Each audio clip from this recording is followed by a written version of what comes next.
तो आज हम वेका सॉफ्टवेयर पर थोड़ी गहराई से बात कर रहे हैं, खास तौर पर छात्रों और शोधकर्ताओं के लिए ये कैसे काम का है इस पर। हमारे पास एक लेख है, वेका छात्रों और शोधकर्ताओं के लिए मशीन लर्निंग गाइड।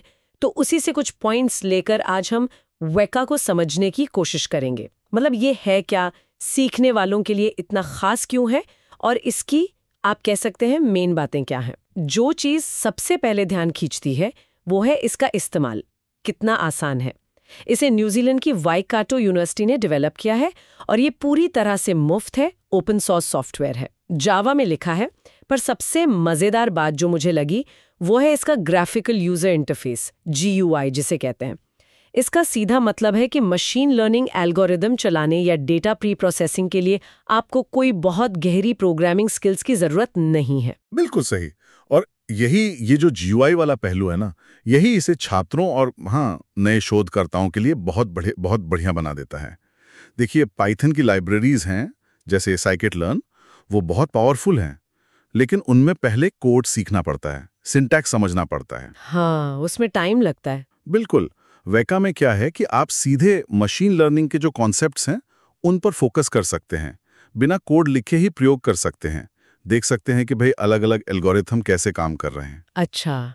और ये बात कि ये मुफ्त है, ओपन सोर्स है, ये अकादमिक जगत के लिए, जहां बजट अक्सर टाइट होते हैं, बहुत मायने रखती है। इसे आप एक तरह से ऑल इन वन टूल भी कह सकते हैं। ऑल इन वन कैसे? मतलब डेटा प्री प्रोसेसिंग, मतलब डेटा को तैयार करना एनालिसिस के लिए। हाँ।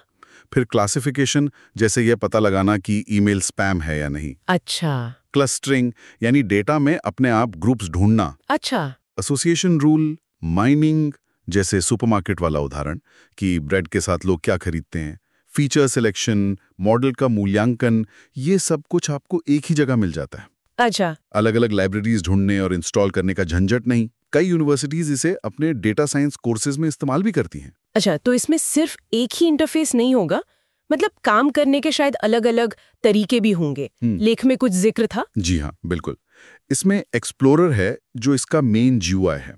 डेटा लोड करो, अलग अलग एल्गोरिदम ट्राई करो, विजुलाइज करो। फिर एक एक्सपेरिमेंटर भी है। ये तब काम आता है जब आपको मान लीजिए कई सारे मॉडल्स की परफॉर्मेंस की तुलना करनी हो, देखना हो कि कौन सा बेहतर है। ओके। और जो लोग थोड़ा और कंट्रोल चाहते हैं या स्क्रिप्टिंग करना चाहते हैं, उनके लिए कमांड लाइन इंटरफेस भी है। और डेवलपर्स के लिए जावा API भी है, ताकि वो इसे अपने सॉफ्टवेयर में इंटीग्रेट कर सकें। यानी काफी फ्लेक्सिबल है। और ये सब सिर्फ मतलब पढ़ने पढ़ाने के लिए है या असल दुनिया की प्रॉब्लम्स में भी काम आता है? नहीं, बिल्कुल, इसका प्रैक्टिकल इस्तेमाल बहुत है। कई फील्ड्स में, जैसे शिक्षा में, ये अनुमान लगाने के लिए कि कौन से छात्र शायद पीछे रह सकते हैं, उनको मदद की जरूरत पड़ सकती है। अच्छा। हेल्थ केयर में मरीजों के डेटा के आधार पर बीमारियों का वर्गीकरण करने में मदद कर सकता है। कृषि में मौसम और मिट्टी के डेटा को देखकर फसल की उपज का अंदाजा लगाने में। मार्केटिंग में भी सुना है इसका इस्तेमाल होता है। हाँ, बिल्कुल। कस्टमर सेगमेंटेशन के लिए, मतलब ग्राहकों को उनकी खरीदारी या पसंद के आधार पर अलग अलग ग्रुप्स में बांटने के लिए। तो इसमें मशीन लर्निंग की कौन-कौन सी मुख्य तकनीकें, मतलब कौन से एल्गोरिदम्स मिलते हैं? हाँ, इसमें कई स्टैंडर्ड और जरूरी एल्गोरिदम शामिल हैं। जैसे क्लासिफिकेशन के लिए आपको डिसीजन ट्रीज मिल जाएंगे। डिसीजन ट्रीज, हाँ। नाइव बेस है, SVM यानी सपोर्ट वेक्टर मशीन है, KNN है। क्लस्टरिंग के लिए K मीन्स बहुत पॉपुलर है, वो इसमें है। और एसोसिएशन रूल्स के लिए एप्रियोरी एल्गोरिथम है। और अपने मॉडल को जांचने के लिए कि वो कितना भरोसेमंद है, उसके लिए क्रॉस वैलिडेशन जैसी टेक्निक्स भी इसमें पहले से मौजूद हैं। सुनने में तो लग रहा है कि इसे इस्तेमाल करना शुरू करना काफी आसान होगा, मुश्किल तो नहीं? नहीं, प्रक्रिया काफ़ी सीधी है। आप ऑफिशियल साइट पर जाएं, वहां से डाउनलोड करें। बस ये देख लें कि आपके कंप्यूटर पर जावा इंस्टॉल्ड हो।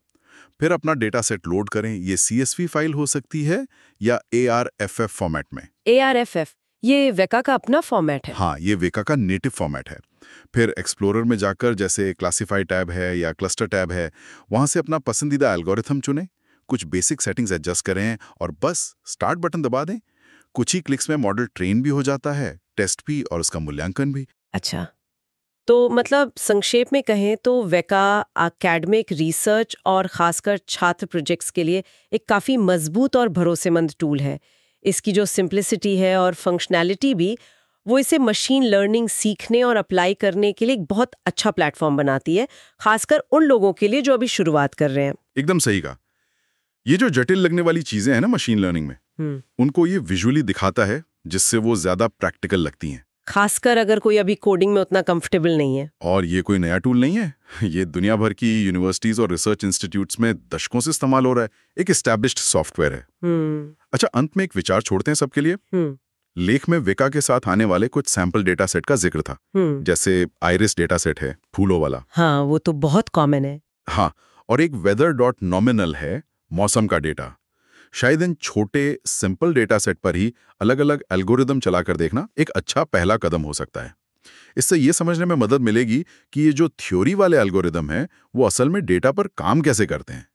देखिए कि इन बेसिक उदाहरणों में भी आप क्या पैटर्न खोज पाते हैं।